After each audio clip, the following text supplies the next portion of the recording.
Salut à tous, donc aujourd'hui je vous retrouve avec les favoris de ce mois-ci et j'en ai une tonne à vous présenter.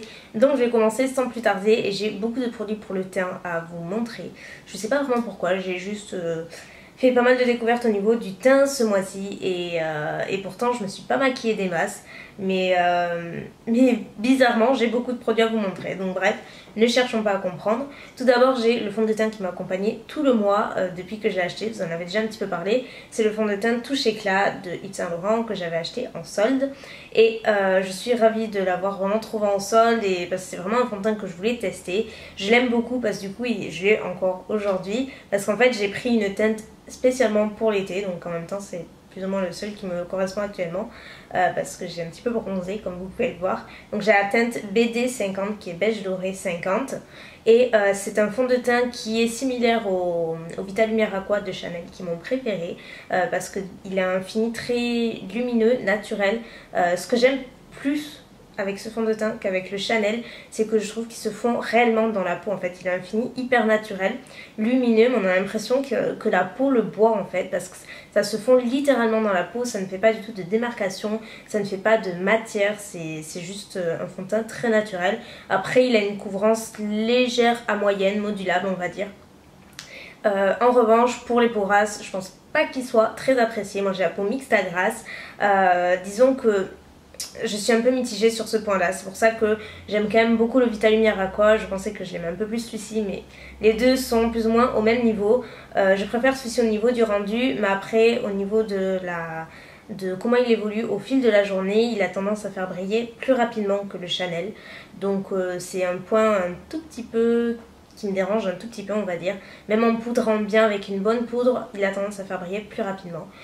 Sinon voilà, c'est pas non plus la fin du monde, la preuve, je ne fais que le porter. Il a bien baissé, bon là j'ai mélangé, mais sinon il a baissé quand même jusque là, donc je trouve qu'il baisse quand même rapidement.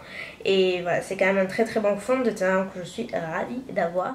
Autre favori, c'est un produit que j'ai découvert grâce à Alison dans le swap qu'on a fait. Si vous n'avez pas vu, je vous mettrai le lien en barre d'infos et il s'agit de la base de teint de Hourglass. Qui est un produit juste exceptionnel. J'ai fait vraiment de belles découvertes. D'ailleurs, il y a pas mal de produits qui étaient dans le swap qui se retrouvent dans les favoris, donc c'est plutôt bon signe. Donc cette base là, elle est formidable. C'est vraiment la meilleure base que j'ai pu tester. Pourtant j'en ai testé quelques-unes. C'est une base qui est non grasse et qui fait littéralement un teint de poupée. Donc évidemment elle est siliconée comme la majorité des bases, donc même moi qui ai une peau vraiment très sensible, qui est tendance à avoir des petits boutons après chaque application de base, j'ai eu zéro réaction avec cette base là, aucune rougeur, aucun bouton, rien du tout. Ça fait un teint de poupée, ça floute le grain de peau, ça lisse, ça fait tenir le fond de teint, c'est une action sur la matité également, c'est une base qui est formidable. Donc elle coûte un bras, mais franchement elle est vraiment génialissime. Donc Alison, mille merci encore une fois de m'avoir fait découvrir parce que elle est géniale, le packaging est magnifique. Bon, il est un petit peu sale, je m'en suis servi. Bref, c'est vraiment un bijou cette base et je l'ai utilisée à chaque fois avec le fond de teint Yves Saint Laurent tout le temps. J'adore le combo des deux, je trouve que ça fait un teint de poupée et je l'ai encore aujourd'hui et j'en suis assez folle. Ensuite j'ai découvert cette bébé crème là, je crois pas que je vous en ai parlé déjà, je sais plus. Je me rappelle plus. J'ai découvert le mois dernier et donc là je peux plus la mettre parce que la teinte ne me convient plus, mais je l'ai beaucoup portée avant de prendre trop de couleurs justement, et elle est géniale. Donc c'est une bébé crème de chez Skin 79, c'est la Super Bébé Trip Function, donc il y a qui a un SPF de 25 et qui a une action éclaircissante sur le teint dans la mesure où elle ne va pas vous faire blanche comme Blanche-Neige, mais elle va raviver l'éclat du teint en fait. Elle est génialissime, c'est pour moi ma bébé crème préférée. Pareil, j'en ai testé quelques-unes et celle-ci est vraiment formidable. Elle a un aspect, une couleur un petit peu grisâtre, mais elle s'adapte plus ou moins à toutes les carnations, donc pas là parce que voilà, j'ai la peau vraiment trop foncée pour cette teinte là, mais pour le reste de l'année elle sera parfaite. Elle a un fini très naturel, elle se fond bien à la peau, elle est très bien pour les peaux grasses je trouve parce qu'elle matifie très bien. Elle a une bonne couvrance également, assez modulable, et le packaging est juste super girly. Je pouvais être obligée de le mentionner. Un produit qui était dans le swap de Ali, c'était le concealer, donc l'anti-cerne de chez CoverGirl. C'est le Simply Ageless, donc c'est la teinte numéro 210. et il est formidable. Pareil, depuis que je n'utilise que lui. Je voulais acheter le NARS et j'ai laissé tomber parce que celui-ci franchement me convient entièrement. Il est vraiment génial. Il ne file pas du tout dans les plis, la tenue est excellente, la couleur est parfaite, c'est une couleur intermédiaire mais qui même me va là, je l'ai aujourd'hui et c'est très bien. J'utilise aussi un petit peu en correcteur ou pour illuminer, enfin franchement c'est un excellent anti-cerne. Donc si vous avez accès aux produits CoverGirl, vous pouvez aussi passer par eBay US, je vous le conseille fortement parce qu'il ne coûte pas très cher et c'est vraiment un excellent anti-cerne. Ensuite j'ai une poudre à vous présenter que j'ai reçue en même temps que la bébé crème et je l'adore. Donc tout d'abord en premier lieu j'avais craqué sur le packaging, je suis obligée de l'admettre, mais quand vous allez le voir vous ne pouvez être que d'accord avec moi, n'est-ce pas? Elle est rose, brillante, enfin elle est juste... c'est le plus joli packaging de poudre que je possède en tout cas. Elle est trop belle. Voilà, et comme ça avec une petite houppette. Et vous avez un fermoir. Voilà, une petite protection. Donc c'est la marque Lioeli. Je crois que ça se prononce comme ça. C'est un petit peu chaud à prononcer, mais bon bref. Elle est géniale, donc tout est en chinois derrière, donc je peux pas vous dire comment elle s'appelle, mais j'ai atteint le numéro 23 si ça vous intéresse et je l'aime beaucoup. Donc elle peut aussi s'utiliser en poudre compacte. Moi je l'utilisais par dessus le fond de teint et elle est formidable, franchement elle matifie très bien, elle a un rendu très naturel, la couleur est parfaite et voilà, c'est une très bonne poudre. Je vais pas forcément m'éterniser là dessus, mais c'est une très bonne poudre et le packaging est canon.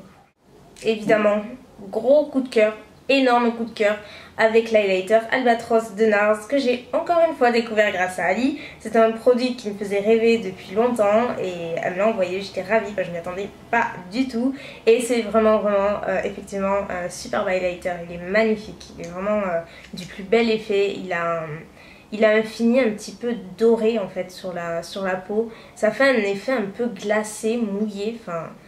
C'est très étrange au niveau du rendu, mais c'est magnifique. C'est un très bel highlighter. Et moi qui adore ça, c'était celui qui manquait à ma collection. Côté blush, j'en ai deux ce mois-ci. Donc le premier, c'est le Hot Mama de The Balm, qui est plutôt joli. Il ressemble pas mal au Orgasm, mais il est beaucoup moins rose, plus pêche. Il a des reflets davantage dorés. Il est magnifique. Il a un rendu très naturel et j'ai beaucoup alterné avec celui-ci. Et celui que je porte aujourd'hui, c'est en fait une MSF de MAC qui est la Stéréo Rose, qui est un pêche corail avec des reflets aussi dorés que je porte aujourd'hui et que j'aime beaucoup. Donc ces deux blushs, ce sont ceux que j'ai portés tout le mois entier et plus encore.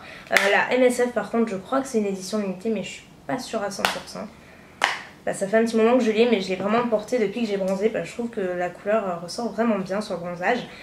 Toujours avec les produits The Balm, j'ai enfin pris possession du fameux bronzer de la marque qui est le Bahama Mama. Et qui est le bronzer parfait en fait. Il est juste parfait dans la mesure où il est complètement marron, il a 0 sous-ton orangé, il est vraiment... parfait, je crois que je me répète, mais il est parfait. C'est très dur de trouver un bon bronzer qui correspond vraiment à la couleur de votre peau, qui ne va pas vous faire carotte ou quoi que ce soit, ou un teint pas forcément hyper avantageux. Celui-ci est génial, il est méga pigmenté, je le porte aussi aujourd'hui et il est super pigmenté, il a une couleur vraiment marron. On peut vraiment, il est modulable, on peut vraiment le travailler. Là c'est probablement le favori de tous les favoris du mois. C'est le mascara Baby Doll de Yves Saint Laurent que vous avez présenté dans un haul et qui est définitivement magique. J'ai testé beaucoup de mascaras depuis plusieurs années et c'est définitivement celui qui me plaît le plus et celui qui a vraiment une promesse d'effet fossile. Il est absolument dingue, je l'ai porté, mais pareil je le porte depuis que je l'ai acheté. Je n'arrête pas, ce truc là c'est de la magie en bouteille. Ça vous fait des cils de fou, une frange de cils hyper volumineuse, ça les recourbe pas trop par contre. Donc il vaut mieux utiliser un recourbe-cils avant. Mais sinon ça apporte beaucoup de volume, de la longueur, ça fait des cils bien noirs, ça fait une frange super épaisse, enfin c'est juste canon. Et j'aime beaucoup parce que ça fait exactement le même résultat aux deux yeux, parce que moi j'ai toujours un côté qui est moins intense que l'autre, donc celui-ci est formidable. Donc ça fait plus d'un mois que je l'ai maintenant et il n'a toujours pas séché, donc c'est plutôt un bon point, parce que c'est vraiment ce qui me terrifie, c'est qu'il sèche, parce qu'au prix où il est, même si je l'ai eu avec une carte cadeau, au prix où il est ça ferait râler, mais pour le moment c'est vraiment un excellent produit. Et ensuite le dernier produit make-up, toujours grâce à Ali, c'est le gloss Buxom en teinte Cream Cycle qui est le pêche parfait, absolument magnifique. J'adore, quand j'étais folle quand j'ai reçu parce que la couleur me plaisait à mort. C'est typiquement le genre de produit que j'aime vraiment porter. Et je l'ai mis tout seul ou par-dessus en rouge à lèvres et c'est magnifique, ça a un effet, c'est un petit peu mentholé par contre, donc après il faut aimer c'est sûr. Moi ça me dérange pas du tout, ça fait vraiment, c'est le plus joli gloss, enfin je sais pas si je pourrais dire le plus joli gloss que je possède, parce que j'en possède beaucoup, mais c'est définitivement un des plus jolis que je possède et je l'aime énormément. Et le truc que j'adore avec celui-ci, c'est qu'on n'a pas du tout l'impression d'avoir un gloss, ça ne colle absolument pas, j'ai l'impression d'avoir de l'eau en fait sur les lèvres, c'est très étrange, c'est peut-être dû au goût un petit peu mentholé, mais ça colle pas du tout. Donc encore une fois, si vous avez accès à la marque Buxom et que vous n'aimez pas forcément les gloss parce que ça colle etc, essayez cela, vous allez voir ils sont fantastiques. C'est les Lip Cream je crois, il me semble, parce qu'ils en ont plusieurs. Je crois que c'est le même groupe que Barre Minéral en fait, donc je crois même que c'est Barre Minéral. Je ne suis pas sûre, à confirmer, mais en tout cas il est dément. Au niveau des produits soins, j'ai beaucoup utilisé, comme vous pouvez le voir, la solution micellaire Absolue Douceur de L'Oréal que j'ai maintenant depuis un petit moment. Je l'avais acheté en même temps que le démaquillant yeux de L'Oréal que je vous avais présenté dans les précédents favoris. Et j'avais oublié de vous présenter celle-ci, mais elle est super, j'utilise pour démaquiller tout mon visage et elle est vraiment très bien. Et je la rachèterai sans souci dès qu'elle sera terminée. Elle démaquille vraiment très bien, mais j'utilise que pour le visage et pas pour les yeux, parce que pour les yeux j'utilise le démaquillant biphasé de L'Oréal. J'ai aussi beaucoup utilisé ce masque là de Michael Todd à l'avocat et mangue, donc c'est un masque hydratant, donc même si j'ai la peau grasse, avec toutes les expositions que j'ai fait ce mois-ci, j'avais la peau qui tirait forcément entre le soleil, les produits solaires etc. On a la peau qui tire et c'est important de régénérer bien sa peau comme il faut, donc j'ai utilisé celui-ci et il est génial, il laisse la peau vraiment souple, on a l'impression que ça boit vraiment le produit, l'odeur est terrible, c'est une odeur vraiment très exotique de cocktail que j'aime beaucoup. Et voilà, après n'importe quel masque hydratant fait l'affaire, pour moi c'est celui-ci, c'est le seul que je possède de masque hydratant et il est vraiment très sympa et je trouve qu'il ravive également l'éclat du teint, donc voilà, il a plein de points positifs. Donc j'ai une nouvelle crème de jour parce que j'avais terminé ma précédente, donc c'est celle de chez Aveeno que j'ai achetée sur iHerb, je sais plus quand, il y a plus d'un mois, presque 2 mois même. J'ai juste oublié de vous en parler et elle est vraiment géniale. Donc elle est avec un SPF de 30, donc c'est carrément pas négligeable pour l'été et elle est très bien. Moi qui ai la peau mixte, elle ne me fait pas forcément briller plus que si je mettais une autre crème. Elle est tout à fait normale, elle absorbe, la peau absorbe bien la crème, ça laisse un rendu un petit peu lumineux. C'est des espèces de petites nacres dedans à l'intérieur qui sont très jolies et c'est un produit qui coûte pas très cher. Moi j'ai pas payé très cher sur iHerb, donc voilà. Au niveau des vernis, j'en ai deux. Donc le premier c'est le Highlight of My Summer de China Glaze qui est un mint super flashy. C'est le plus flashy que je possède en fait, c'est simple, il est génial, la couleur est super sympa. Et toujours en termes de flashy, il y a le tout petit de chez Color Club qui est le Rain in Spain qui est un orangé corail hyper vif que j'ai sur mes pieds actuellement et j'arrête pas de le porter, j'ai porté sur les mains, sur les pieds, ma mère aussi, enfin bref. Je sens que la bouteille va pas me faire très longtemps. Côté parfum, je suis pas forcément hyper parfum l'été. Je préfère les brumes parce que c'est plus léger et moi j'adore ça, vous le savez, je les limite, je les collectionne. Mais celles que j'ai portées le plus ce mois-ci, ce sont ces deux là, toutes les deux de chez Victoria's Secret. Donc la première, encore une fois, qui faisait partie du swap avec Alison, qui est le Sunkissed, donc qui est vanille et noix de coco, qui sont super bon. Et la deuxième que j'ai depuis un peu plus longtemps, beaucoup plus longtemps même, qui est fruit de la passion, donc toujours de chez Victoria's Secret, et qui est la Spring Break, un mélange de fruits de la passion glacé et hibiscus coloré. Donc voilà, c'est tout à fait ça, elles sont vraiment très bonnes et moi toutes les brumes que j'ai sont quasiment de Victoria's Secret parce qu'elles sont vraiment très sympas. Et enfin on termine avec les produits solaires puisque tout ce que je me suis exposé c'était obligé que j'utilise des produits solaires, mais j'ai fait une vidéo à ce sujet donc je vais pas m'éterniser. J'ai juste beaucoup utilisé la gamme de NYX comme je vous l'avais dit, donc notamment le spray lacté pour le corps avec un SPF de 20 que j'utilise sur l'ensemble du corps et la crème délicieuse visage avec un SPF de 30 que j'utilise donc sur le visage. Ça permet d'assurer un joli bronzage, vous voyez que je bronze quand même en utilisant une bonne protection solaire. Ça permet d'avoir un bronzage plus harmonieux également. Et le tout dernier c'est un baume à lèvres de chez Kiko qui a un SPF également de 15 à l'intérieur et c'est mon amie Julie qui me l'avait envoyé. Elle est folle, enfin je l'adore, je vous rassure. Il est génial, il a la noix de coco, donc autant vous dire que l'odeur est terrible. On le mangerait littéralement et j'utilise à chaque fois que je vais dehors ou autre. Parce que je m'économise un maximum, il sent vraiment très bon. Et il est totalement transparent. Parce que cette gamme là, je sais qu'il y en a d'autres mais teinté, celui-ci est transparent. Et je l'ai également dans mon sac de plage, mais j'avais oublié de vous le mettre dans la vidéo. Donc voilà, je voulais vous le préciser ici. C'est le Kiss Balm noix de coco. Donc voilà, j'ai enfin terminé avec ces favoris qui sont juste... C'était énorme, je vous le dis. J'espère que la vidéo aura pas été trop longue. Je suis désolée si c'était le cas. Je vous fais plein de bisous et je vous dis à très vite. Bye.